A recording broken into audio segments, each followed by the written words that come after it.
Hello అండి, welcome to law excellence IAS academy.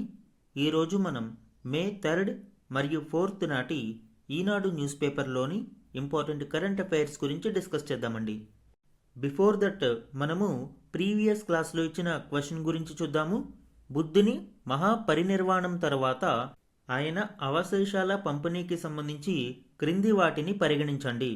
Last క్లాస్లో మనము బుద్ధుని యొక్క పవిత్ర అవశేషాలను ప్రజల సందర్శనార్థం లడాఖ్లో ప్రదర్శనకు ఉంచారు అని చెప్పుకున్నాము. ఆ కంటెక్స్ట్లో ఈ క్వశ్చన్ ఇచ్చాను అండి. 3 స్టేట్మెంట్స్ ఉన్నాయి. కరెక్ట్ స్టేట్మెంట్స్ని ఐడెంటిఫై చేద్దాం. స్టేట్మెంట్ 1 చూడండి. అవశేషాలను వివిధ రాజ్యాల మధ్య 8 భాగాలుగా విభజించారు. ఎస్, ఈ స్టేట్మెంట్ కరెక్ట్ అండి. బుద్ధుని యొక్క మహాపరినిర్వాణం తర్వాత ఆయన యొక్క అవశేషాలను 8 భాగాలుగా విభజించి ఆ టైంలో 8 కింగ్డమ్స్ ఏవైతే ఉన్నాయో వాటి మధ్య పంచడం జరిగింది. బుద్ధుని అవశేషాల యొక్క 8 ఒరిజినల్ క్లైమేట్స్ని మనం చూస్తే, ఒకటి మగధ కింగ్డమ్, రెండవది శాక్యాస్ ఆఫ్ కపిలవస్తు, బుద్ధుని యొక్క ఓన్ క్లాన్, బుద్ధుని యొక్క వంశం కపిలవస్తులోని శాక్యులు, అలానే Koliyas of Ramagrama, Mallas of Pava, Mallas of Kushinagar, Moriyas of Pippalivana, Bulis of Allakappa and Lichchhavis of Vaishali. ఈ 8 రాజ్యాల మధ్య బుద్ధుని యొక్క అవశేషాలు పంచబడ్డాయి. సో స్టేట్మెంట్ 1 అనేది కరెక్ట్ అవుతుంది. సెకండ్ 1 చూడండి. కపిలవస్తులోని శాక్యులు అవశేషాలలో ఒక వాటాను పొందారు. ఎస్, ఇప్పుడే చెప్పుకున్నాం మనము. కపిలవస్తు శాక్యులు బుద్ధుని యొక్క ఓన్ వంశం. సో బుద్ధుని యొక్క అవశేషాలలో వారికి కూడా వాటా లభించింది. ఆ కాలంలోని 8 మోస్ట్ పవర్ఫుల్ కింగ్డమ్స్కి బుద్ధుని యొక్క అవశేషాలను పంచడం జరిగింది. థర్డ్ 1, పిప్రాహ్వాలో లభించిన ఆధారాలు శాక్యుల వాటాను సూచిస్తాయని నమ్ముతారు. ఎస్, ఈ స్టేట్మెంట్ కరెక్ట్ అండి. బుద్ధుని యొక్క ఈ అవశేషాల మీద 8 స్తూపాలను ఆ కాలంలో నిర్మించారు. వీటినే మనము శారీరక స్తూపాలు అని పిలుస్తారు. అంటే బుద్ధుని యొక్క అవశేషాల మీద నిర్మించిన వాటిని శారీరక స్తూపాలు అంటాము. వీటిలో యూపీ మరియు నేపాల్ బార్డర్లోని పిప్రాహ్వా స్తూపం శాక్య క్లాన్కి చెందింది అని నమ్ముతారు. కాబట్టి థర్డ్ స్టేట్మెంట్ కూడా కరెక్టేనండి. సో ఆన్సర్ ఏమవుతుంది? C 1, 2 and 3 all are correct statements ఇక్కడ. సో ఇవి బుద్ధుని యొక్క పవిత్ర అవశేషాలకు సంబంధించి ఇంపార్టెంట్ టాపిక్స్ అండి. ఈరోజు మన ఫస్ట్ ఆర్టికల్ చూడండి. బీమా రంగంలోకి 100% ఎఫ్డిఐ, ఎల్ఐసిలో 20%కే పరిమితి, నోటిఫికేషన్ జారీ చేసిన ప్రభుత్వం. ఈ ఆర్టికల్ ఇన్సూరెన్స్ సెక్టార్లో ఫారిన్ డైరెక్ట్ ఇన్వెస్ట్మెంట్ని 100% అనుమతినిస్తూ కేంద్ర ప్రభుత్వం నోటిఫికేషన్ జారీ చేయడం గురించి వివరించింది. ఇందులోని కీ పాయింట్స్ ఇప్పుడు చూద్దాం. భారతీయ బీమా రంగంలో 100% విదేశీ ప్రత్యక్ష పెట్టుబడులను అనుమతిస్తూ ప్రభుత్వం నోటిఫికేషన్ జారీ చేసింది. దీంతో ఇప్పుడు విదేశీ కంపెనీలు ప్రభుత్వ ముందస్తు అనుమతి లేకుండానే పూర్తి స్థాయిలో పెట్టుబడులు పెట్టవచ్చు. ఈ 100% ఎఫ్డిఐకి గల కారణం ఏంటి అండి? భారీగా మూలధనాన్ని అంటే క్యాపిటల్ ఇన్వెస్ట్మెంట్ని ఆకర్షించడం, పోటీని పెంచడమే లక్ష్యంగా ప్రభుత్వం నిర్ణయం తీసుకుంది. ఎఫ్డిఐను నేరుగా ఆటోమేటిక్ రూట్ ద్వారా అనుమతించడం ద్వారా విదేశీ పెట్టుబడిదారులకు ఇకపై ప్రభుత్వ ముందస్తు అనుమతులతో పని లేదు. దీనికి సంబంధించిన మరిన్ని డీటెయిల్స్ చూడండి. ప్రీవియస్ లిమిట్ మనం చూస్తే 74% అప్రూవల్ రూట్ ద్వారా వచ్చేవి. అయితే ఇప్పుడు న్యూ లిమిట్ ఆటోమేటిక్ రూట్, అంటే ప్రభుత్వ అప్రూవల్ అవసరం లేకుండానే 100% ఆటోమేటిక్ రూట్ ద్వారా రావడం జరుగుతుంది. Foreign exchange management non debt instruments second amendment rules 2026 ప్రకారం ఈ నిబంధనలను మార్చడం జరిగింది. బ్రాడర్ కవరేజ్ మనం చూస్తే ఈ FDI insurance companies, life insurance అవ్వచ్చు, జనరల్ ఇన్సూరెన్స్ అవ్వచ్చు అండ్ హెల్త్ ఇన్సూరెన్స్, వీటిలో అనుమతించబడుతుంది. అదేవిధంగా బీమా రంగంలోని intermediaries, insurance and reinsurance brokers, consultants and agents, third party administrators, insurance repositories, managing general agents, surveyors, loss assessors, ఈ విధంగా బీమా రంగంలోని ఇంటర్మీడియరీస్కి కూడా ఈ ఎఫ్డిఐ నిబంధనలు వర్తిస్తాయి. అయితే స్ట్రాటజిక్ ఎక్సెప్షన్ మనం చూస్తే లైఫ్ ఇన్సూరెన్స్ కార్పొరేషన్ ఆఫ్ ఇండియాలో మాత్రం ఎఫ్డిఐని 20%కి పరిమితం చేయడం జరిగింది. తద్వారా ఎల్ఐసి యొక్క పబ్లిక్ సెక్టార్ ఎంటిటీ అనే ట్యాగ్ అలానే ఉంటుంది. ఇది ఒక వ్యూహాత్మక మినహాయింపు. రెగ్యులేటరీ అండ్ గవర్నెన్స్ సేఫ్ గార్డ్స్ని ఇందులో మనం చూస్తే ఖచ్చితంగా ఈ బీమా కంపెనీలో ఇండియన్ మేనేజ్మెంట్ కీ పొజిషన్లో ఉండాలి.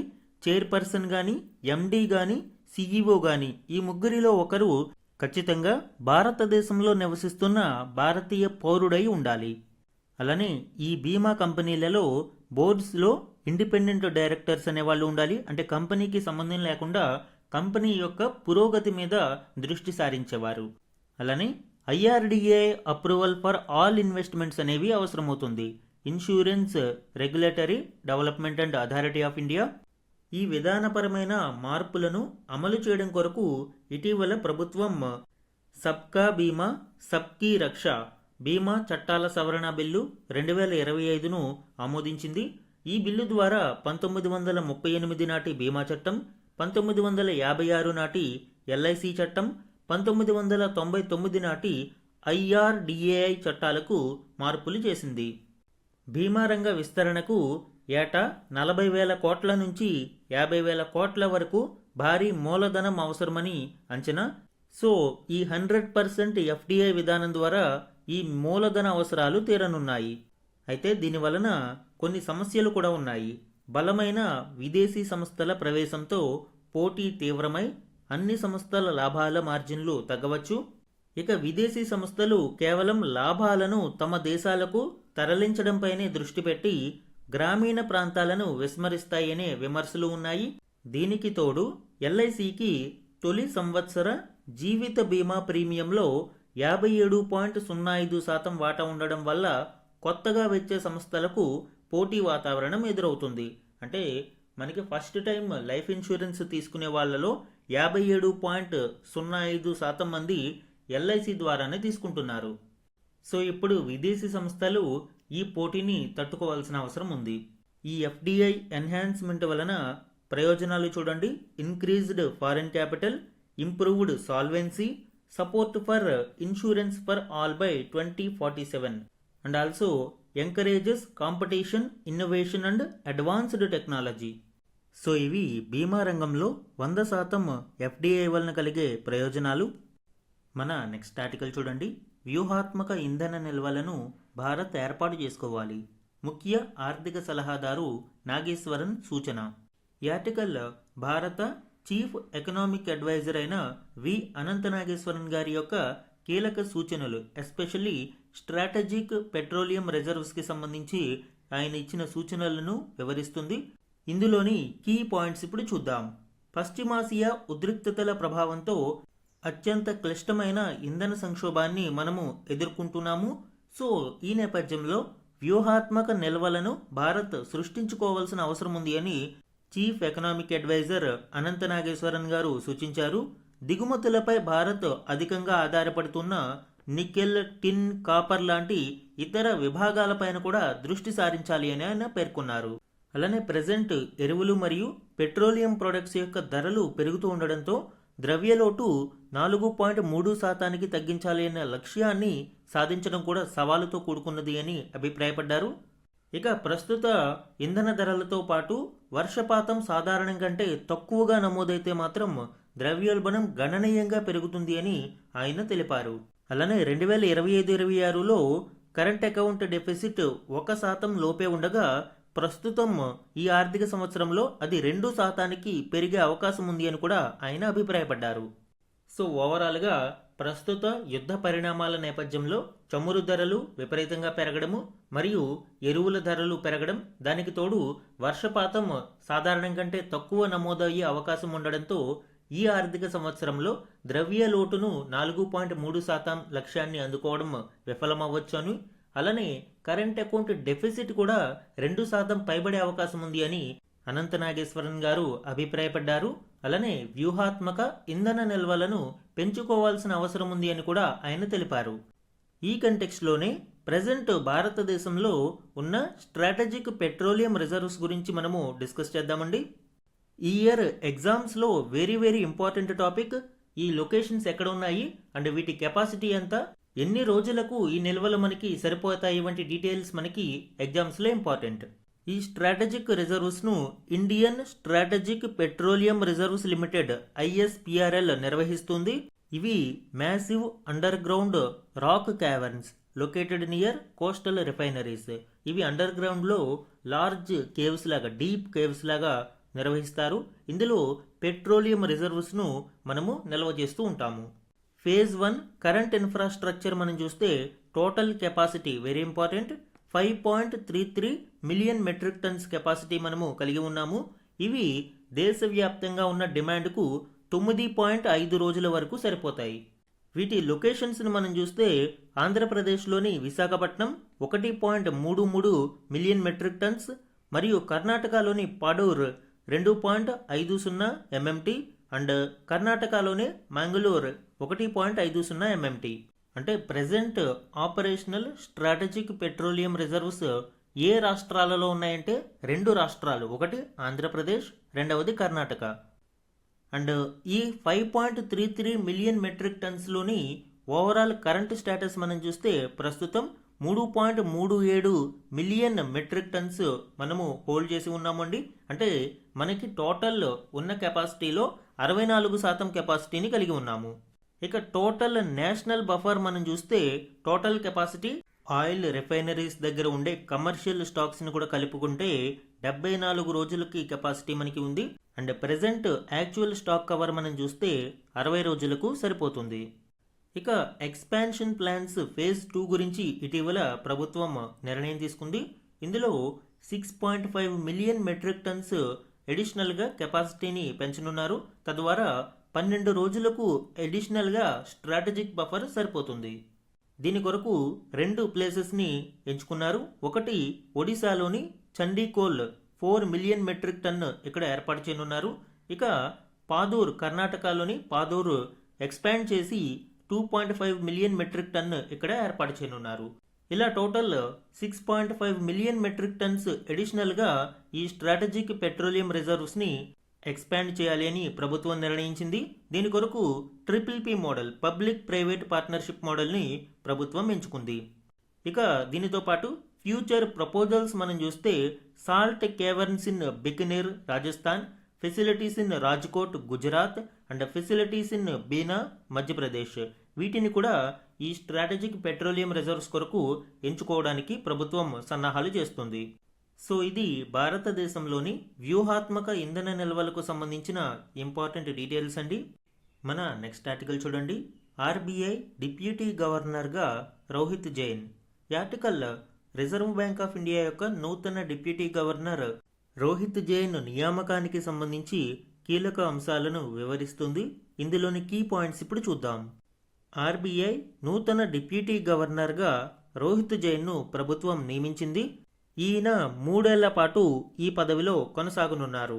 RBIలో ఇప్పటికే స్వామినాథన్ జే, పూనం గుప్తా, SC ముర్ము డిప్యూటీ గవర్నర్స్గా ఉన్నారు. రవిశంకర్ 2021లో డిప్యూటీ గవర్నర్గా 3 ఏళ్ల కాలానికి నియమితులయ్యారు. ఇప్పుడు ఆయన పదవీ కాలం పూర్తి కావడంతో ఆయన స్థానంలో రోహిత్ జైన్ను ప్రభుత్వం నియమించింది.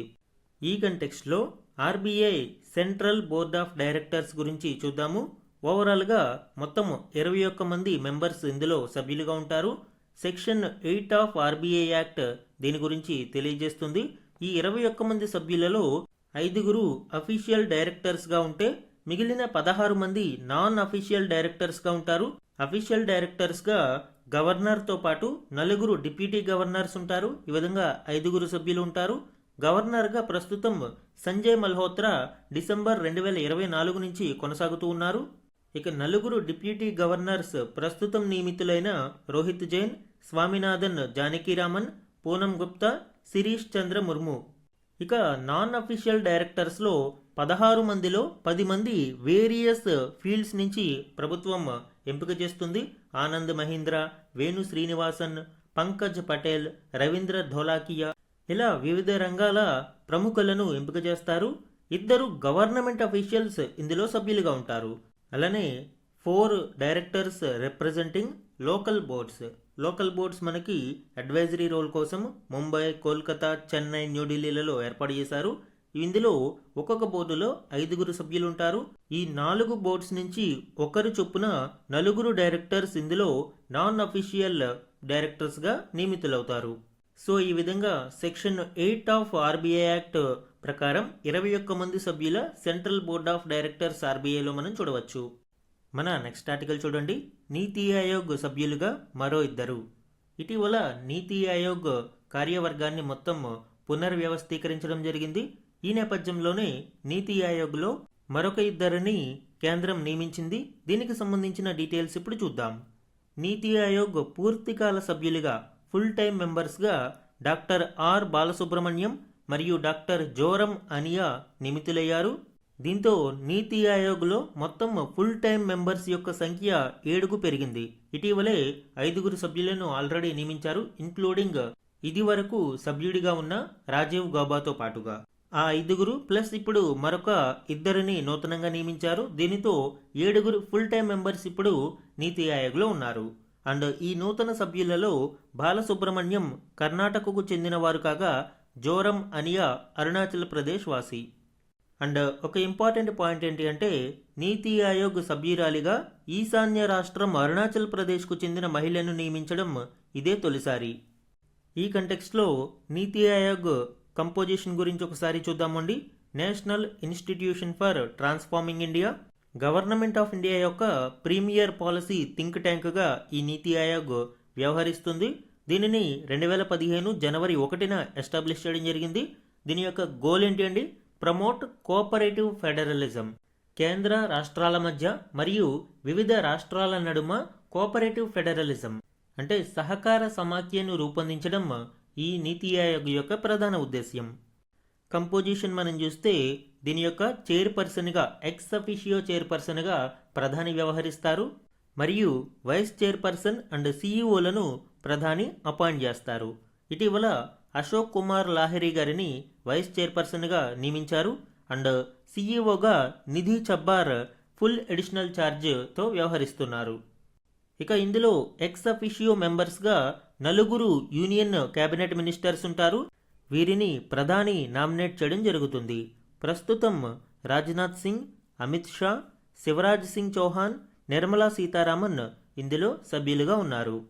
ఇక ఫుల్ టైం మెంబర్స్గా ఎక్స్పర్ట్స్ ఇన్ వేరియస్ ఫీల్డ్స్ని ఎంచుకోవడం జరుగుతుంది.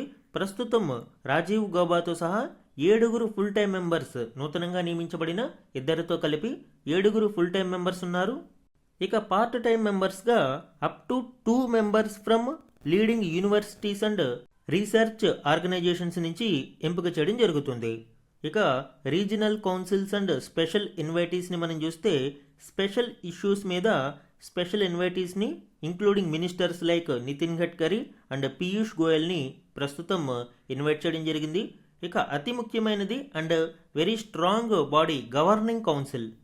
ఇందులో ప్రైమ్ మినిస్టర్ చైర్పర్సన్గా వ్యవహరిస్తారు మరియు అన్ని రాష్ట్రాల యొక్క ముఖ్యమంత్రులు అండ్ లెఫ్టినెంట్ గవర్నర్స్ యూటీస్కి మరియు యూటీస్లో లెజిస్లేచర్స్ ఉన్న యూటీస్ యొక్క ముఖ్యమంత్రులు ఇందులో సభ్యులుగా పాల్గొంటారు. సో ఇది నీతి ఆయోగ్ యొక్క కంపోజిషన్ మరియు ఈ నీతి ఆయోగ్ ఫుల్ టైం మెంబర్స్గా 2 నియమితులవ్వడం ఇక్కడ డిస్కస్ చేయడం జరిగిందండి. మన నెక్స్ట్ ఆర్టికల్ చూడండి. వాతావరణం ఎలా ఉన్నా స్పష్టంగా చిత్రాలు, విజయవంతమైన దృష్టి ఉపగ్రహ ప్రయోగం. ఈ ఆర్టికల్ ఇటీవల బెంగళూరుకు చెందిన అంతరిక్ష స్టార్టప్ గెలాక్సీ రూపొందించిన దృష్టి శాటిలైట్ ప్రయోగం విజయవంతమైంది. దీనికి సంబంధించిన ఇంపార్టెంట్ డీటెయిల్స్ ఇందులో వివరించడం జరిగింది. ఈ దృష్టి శాటిలైట్ను స్పేస్ ఎక్స్కి చెందిన ఫాల్కన్ 9 రాకెట్తో విజయవంతంగా ప్రయోగించారు. ఇది ప్రపంచంలోనే మొట్టమొదటి యాప్టోసార్ శాటిలైట్. దీనిలో ఎలక్ట్రో ఆప్టికల్ మరియు సింథటిక్ అపరేచర్ రాడార్ ఎస్ఏఆర్ సెన్సార్లు ఒకే ప్లాట్ఫామ్లో ఉంటాయి. దీని ప్రత్యేకత ఏంటి? సాధారణంగా కెమెరాలు పగలే ఫోటోలు తీయగలుగుతాయి. ఇందులోని రాడార్ సెన్సార్లు వర్షం పడుతున్నా, మేఘాలు అడ్డుగా ఉన్నా, చీకటిలోనైనా స్పష్టమైన చిత్రాలను తీస్తాయి. తద్వారా వ్యవసాయం, విపత్తు నిర్వహణ, రక్షణ, సముద్ర గస్తీ వంటి అంశాలలో ఇది ఎంతగానో మనకి ఉపయోగపడుతుంది. ఒక భారతదేశపు ప్రైవేటు సంస్థ నిర్మించిన అతిపెద్ద ఉపగ్రహం ఇదే. అండ్ 2030 నాటికి ఇలాంటి 10 ఉపగ్రహాలను రోదసిలోకి పంపి ఓ నెట్వర్క్ను ఏర్పాటు చేయాలి అని గెలాక్సీ లక్ష్యంగా పెట్టుకుంది. దీనికి సంబంధించిన డీటెయిల్స్ చూడండి. ఇండియాస్ లార్జెస్ట్ ప్రైవేట్ శాటిలైట్ 190 కేజీల బరువున్న దీనిని ఫాల్కన్ 9 స్పేస్ కు చెందిన ఫాల్కన్ 9 ద్వారా ప్రయోగించారు. కీ టెక్నాలజికల్ ఇన్నోవేషన్స్ ఆల్రెడీ మనం చెప్పుకున్నాము. దీనిలో both integrating optical and SAR అనే వన్ ప్లాట్ఫామ్. దీనివలన అన్ని రకాల వెదర్స్లో కూడా ఫొటోస్ ఇమేజింగ్ అనేది చాలా సులభమవుతుంది. అండ్ AI ఇన్ఆర్బిట్ ప్రాసెసింగ్ ఇందులో మనము ప్రధానంగా చూడవచ్చు. సో ఇది గెలాక్సీ ఐకి సంబంధించిన దృష్టి శాటిలైట్ యొక్క కీలక డీటెయిల్స్ అండి. ఎగ్జామ్ పాయింట్ ఆఫ్ వ్యూలో వెరీ ఇంపార్టెంట్ టాపిక్. అండ్ దీని యొక్క ఉపయోగం ఏంటి, దీనిని ఏ రాకెట్ ద్వారా ప్రయోగించారు, దీనిని తయారు చేసిన సంస్థ ఏంటి, ఇలాంటి ఫ్యాక్ట్స్ అన్నీ కూడా మనకి ఎగ్జామ్స్లో అవసరమవుతాయి. మన నెక్స్ట్ ఆర్టికల్ చూడండి. మీకు చేరిందా ఆ హెచ్చరిక, సాచేత్ విపత్తుల అప్రమత్తత వ్యవస్థ ప్రారంభం. ఇటీవల సోషల్ మీడియాలో మనము ప్రముఖంగా చూస్తూ ఉన్నాము. ఒక పర్టికులర్ టైంకి దేశమంతటా కూడా మొబైల్స్లో ఒక అలర్ట్ రింగ్ అవుతుంది, భయపడొద్దు అని. సో దానికి సంబంధించే ఈ ఆర్టికల్ మనము ఇక్కడ చూడవచ్చండి. ప్రకృతి విపత్తులు సంభవించే ప్రదేశాలలో స్థానిక ప్రజల్ని అప్రమత్తం చేసే జాతీయ సెల్ బ్రాడ్కాస్ట్ అలర్ట్ సిస్టమ్ సాషెట్ను కేంద్ర టెలికాం మంత్రి జ్యోతిరాదిత్య సింధియా గారు లాంఛనంగా ప్రారంభించారు. సచేత్ అత్యవసర అప్రమత్త వ్యవస్థ పేరుతో రూపొందించిన ఈ సాంకేతికతను పూర్తి స్వదేశీ పరిజ్ఞానంతో టెలికమ్యూనికేషన్స్ శాఖ మరియు జాతీయ విపత్తు నిర్వహణ సంస్థ NDMA సంయుక్తంగా అభివృద్ధి చేశాయి. దీనిని పరీక్షించే క్రమంలో ప్రజల ఫోన్లకు ఆంగ్లంతో పాటు వారి ప్రాంతీయ భాషల్లో డమ్మీ ఎమర్జెన్సీ సందేశం పంపించి అప్రమత్తం చేశారు. ఉదయం 11:46 ఫోన్లకు పెద్ద శబ్దం మరియు వైబ్రేషన్తో ఈ అత్యవసర నోటిఫికేషన్ వచ్చింది. ఈ సాషెట్కి సంబంధించిన మరిన్ని డీటెయిల్స్ చూడండి. India's SACHET integrated alert system. దీని యొక్క కీ ఫీచర్స్ మనం చూస్తే immediate alerts and override, instant notifications ఇందులో ఇవ్వడం జరుగుతుంది.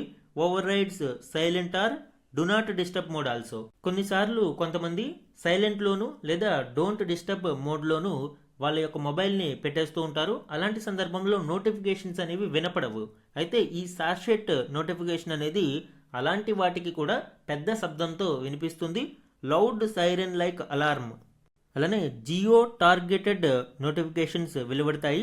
Real time and location specific nationwide coverage అనేది ఉంటుంది.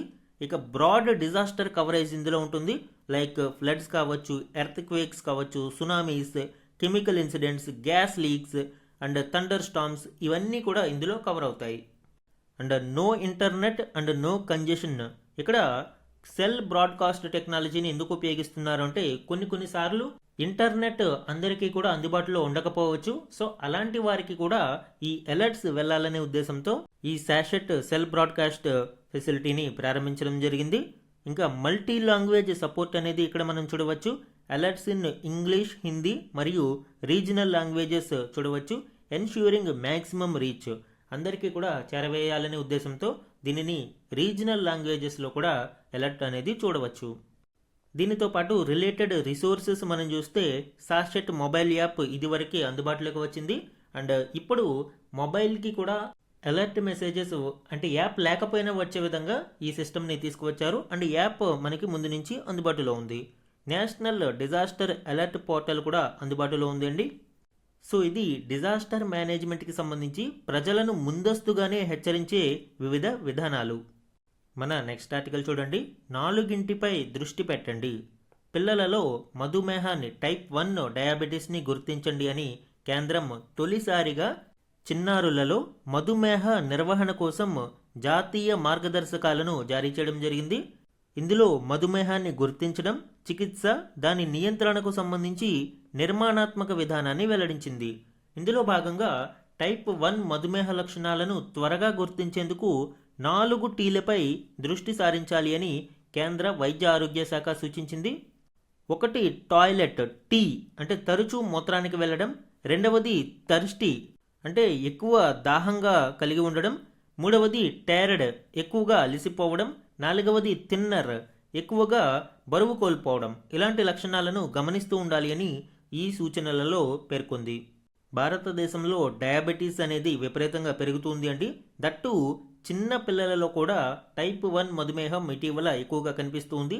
ఈ నేపథ్యంలోనే కేంద్రం ఈ సూచనలు జారీ చేయడం మనం చూడవచ్చు. ఈరోజు వన్ లైనర్ కరెంట్ అఫైర్స్ చూడండి. మహారాష్ట్రలోని ప్రతిష్టాత్మక Mumbai Pune express way missing link ప్రాజెక్టులో భాగంగా ప్రపంచంలోనే అత్యంత వెడల్పైన భూగర్భ సొరంగాన్ని నిర్మించిన ఘనతను హైదరాబాద్ సంస్థ నవయుగ ఇంజనీరింగ్ దక్కించుకుంది. తద్వారా గిన్నిస్ వరల్డ్ రికార్డ్స్లో కూడా ఇది చోటు సంపాదించుకుంది. సో ప్రపంచంలోనే అత్యంత వెడల్పైన భూగర్భ సొరంగం ఏదండి? ముంబై పూణే ఎక్స్ప్రెస్ వేలోని missing link project. Next one, HAL Hindustan aeronautical లిమిటెడ్కు నూతన చైర్మన్ మరియు మేనేజింగ్ డైరెక్టర్గా కె రవి నియమితులయ్యారు. పర్సనల్ న్యూస్లో చూడండి. ఇక ఐఎన్ఎస్ మహేంద్రగిరి గురించి అండ్ ప్రాజెక్ట్ 17A గురించి ప్రీవియస్ క్లాస్లో డీటెయిల్డ్గా డిస్కస్ చేశాము. సో అందుకే ఇది స్కిప్ చేస్తున్నాను.